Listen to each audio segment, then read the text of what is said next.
Today we dive into one of the more philosophical yet immensely practical concepts of Adlerian psychology, something called fictional finalism. Now, don't let the fancy terms scare you off. It basically means the imagined end goal of your life, the story you privately tell yourself about what will bring you ultimate fulfillment or where you think your life is headed. I like to think of it as your guiding star. It's fictional, not because it's fake or a lie, but because it's not yet real. It's a vision of the future, and it's final because it's like the ultimate aim or conclusion you're moving toward, at least in your mind. Every one of us has one, even if we haven't clearly articulated it. Why is this important? Because often, without realizing it, the picture you hold of your future is steering your present. If your imagined future, your guiding star, is bright and compelling, you'll walk with energy and hope. If it's dark or non-existent, you might wander aimlessly or feel despair. Some people have a positive fictional final goal, like, one day I'll have my own successful business and be able to help others through it, which motivates them. Others might carry a negative fiction like, no matter what I do, I'll fail. I'll probably die alone and unhappy. And sadly, that can become a self-fulfilling prophecy because it drains their will to act. Let me give you an example from my practice. I once worked with a young man who was very talented but terribly unmotivated. He barely made an effort at university and was close to dropping out.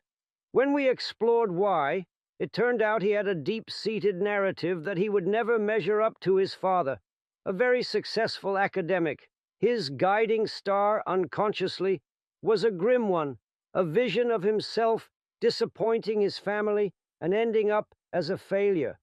Because that was the movie playing in his head, part of him thought, why bother trying hard? I'm doomed to fail anyway. We had to rewrite that script in his mind. Help him envision a future where he succeeds on his own terms, not necessarily in the same way as his father. Once he began to imagine a different outcome, for instance, using his love of art to become a designer, which excited him, his motivation surged. He had a positive target to aim for, and that changed how he behaved in the present. Now consider your own life. What vision of the future might be guiding you? Some common ones people have. If I achieve X, wealth, status, a certain weight, etc., then I'll finally be happy, accepted. Someday I'll find the perfect love, and then my life will truly begin. I'm destined to struggle. Maybe one day I'll catch a break, but probably not.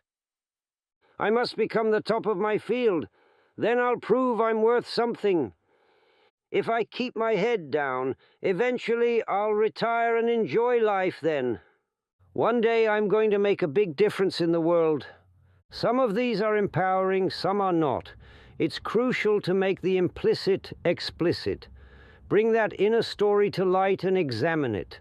Ask yourself, is the story I'm telling myself about my life one that energizes me or one that discourages me? A remarkable thing about us humans is that we have the power of imagination. We can picture possibilities that have never existed yet. Adler observed that people often move toward their ideals or fantasies. Basically, we act as if our goal were achievable or true, and that very process tends to make it come true. This is why confidence can sometimes seem like a self-fulfilling prophecy too. Someone imagines themselves succeeding, perhaps without concrete evidence at first, and that belief propels them to take actions that lead to success. Consider great innovators or pioneers. Thomas Edison envisioned a world illuminated by electricity long before the light bulb was practical. That fictional final goal of a lit-up world drove him through thousands of failed experiments until he made it real. The Wright brothers pictured humans flying in the sky like birds when everyone else thought it impossible. That vision guided them to invent the airplane. Mahatma Gandhi imagined an independent India living in peace. That guided his actions through years of struggle. Martin Luther King Jr. famously said, "I have a dream." He painted a vivid picture of racial equality in America, a picture far from reality at the time, but that dream inspired a movement and major changes. Now, you don't have to be an Edison or a Gandhi for this principle to matter.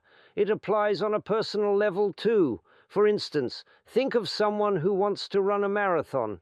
Perhaps right now they can't run a mile, but they hold a vision of themselves crossing that 26.2-mile finish line, arms raised in triumph. That mental image helps them get up early to train, rain or shine. It's their guiding star for that period of life. On the flip side, consider someone who has had many disappointments in love. If they form a fictional finalism that I'm going to end up alone forever because relationships never work out for me, that bleak outlook might cause them to sabotage new relationships or not put effort in, thus sort of ensuring the outcome matches the expectation. It's like a ship whose captain points it toward a shipwreck instead of a safe harbor. We have to change that course. I once had a patient, a woman in midlife, who felt completely stuck.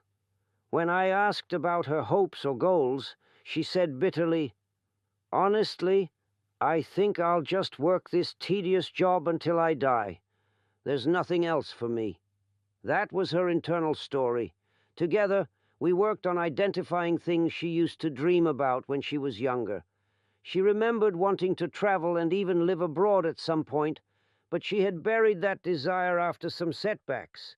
We rekindled that idea just a little. She began to imagine, what if retirement, or even before, she could spend a year in another country?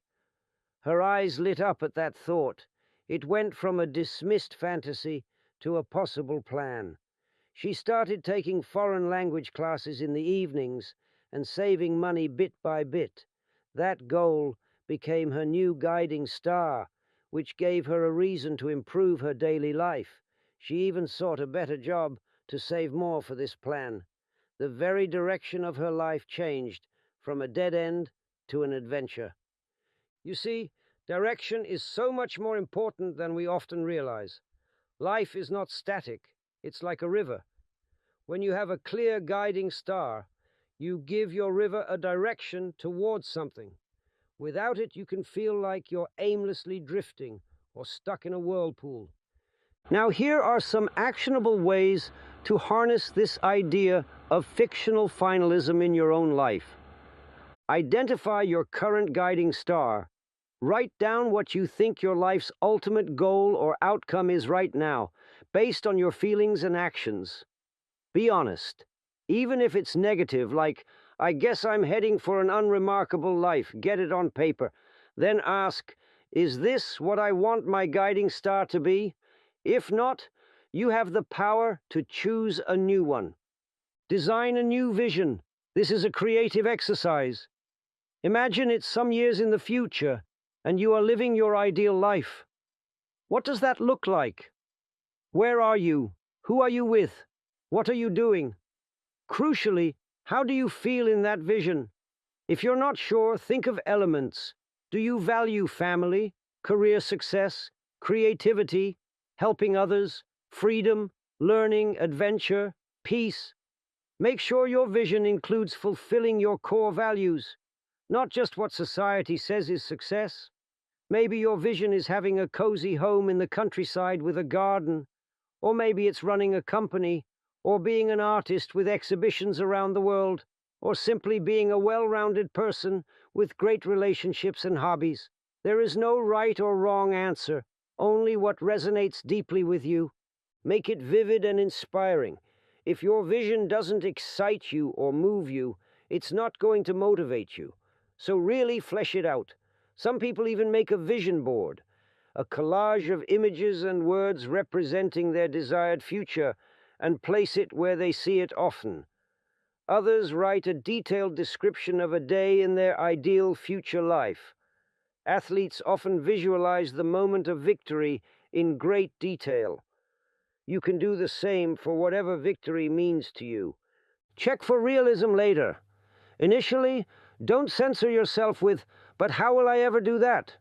Big achievements often start with what seems like a crazy dream.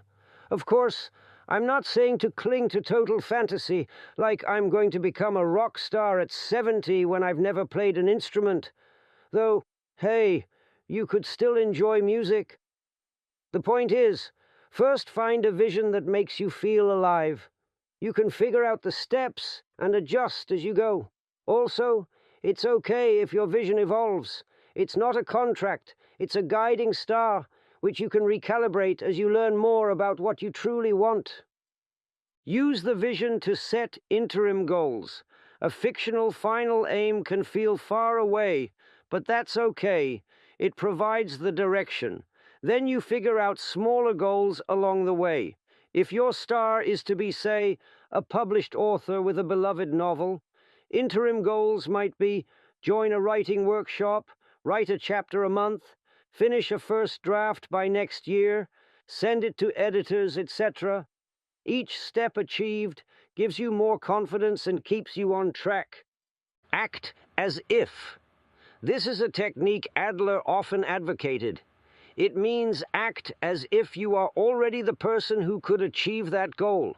If your goal is to be healthy and fit, start acting as if you are a health-conscious person today. Make choices that such a person would make. If your dream is to own a business, start behaving like an entrepreneur in your current job. Take initiative. Learn leadership. Essentially, you begin to live in accordance with the vision, which brings it closer to reality. Keep the vision flexible and positive. Sometimes our guiding fiction needs adjustment. Maybe you aimed for a certain career and along the way realized it doesn't suit you. Then it's fine to set a new course. The key is to always have something meaningful to move toward, and ensure it's framed positively. A vision of attainment, not just avoidance. For example, to be financially stable and generous is better than to not be broke and miserable. Let's discuss the psychological magic behind this. When you hold a positive vision, your mind becomes alert to opportunities and resources that align with that vision. It's like when you plan to travel to France. Suddenly you notice France-related things everywhere. Your mind is tuned in. Similarly, if your guiding star is to, say, start a charity, you will start noticing chances to volunteer, meet philanthropists, learn about fundraising, etc., that you might have otherwise ignored. Some call this the law of attraction. I'd call it the law of attention and intention. You attract, or rather notice and gravitate toward, what aligns with your intention. There's also the element of hope. One of my colleagues in psychology, Viktor Frankl, who I mentioned earlier, survived concentration camps and found that those who had a meaning or future goal to hold on to were far more likely to survive. That's an extreme scenario, but it shows how crucial a sense of future can be. When you have a why, you can bear almost any how. A guiding star gives you a why to endure hardships. If you know what you're slogging for, it doesn't feel as pointless. However, we must guard against certain pitfalls. Don't cling to an unrealistic fiction if evidence strongly contradicts it in unhealthy ways. Example, someone might have a fiction that I can fix my toxic marriage and then will be happy, even when all evidence points otherwise. Sometimes alternate paths, like leaving a bad situation, are needed to create a new, healthier vision. Ensure your guiding star is truly yours. It's easy to adopt society's default goals, like I must be rich by 40, which may not actually fulfill you. Check in with your heart. The right vision for you will usually feel energizing and right inside, even if it's humble or different. Don't defer all happiness to the future. This is important. The vision guides you, but don't fall into, "I'll only be happy when I get there." The journey is part of life too. In fact, a good vision infuses joy and meaning into your present actions. If training for a marathon, you might find you enjoy the training itself after a while, not just the finish line. If building a business, ideally you find excitement in the process, not just the day you finally launch. Now, let me share a fun anecdote of fictional finalism in action from history. Arnold Schwarzenegger, before he was famous, was a young Austrian bodybuilder with a very unusual dream. He hung on his wall a picture of a famous bodybuilder, Reg Park, who also became a movie star in Hercules films. Arnold had a vision. He would become Mr. Universe, top bodybuilder in the world, and then break into Hollywood as a movie star. At the time, this sounded far-fetched. A thick-accented Austrian in American movies? But that vision guided him. He did become Mr. Universe multiple times through relentless training, and then indeed achieved a massive film career, and even went on to hold public office. He often said that visualization was key. He saw it in his mind, truly believed it, and then worked for it. Another example.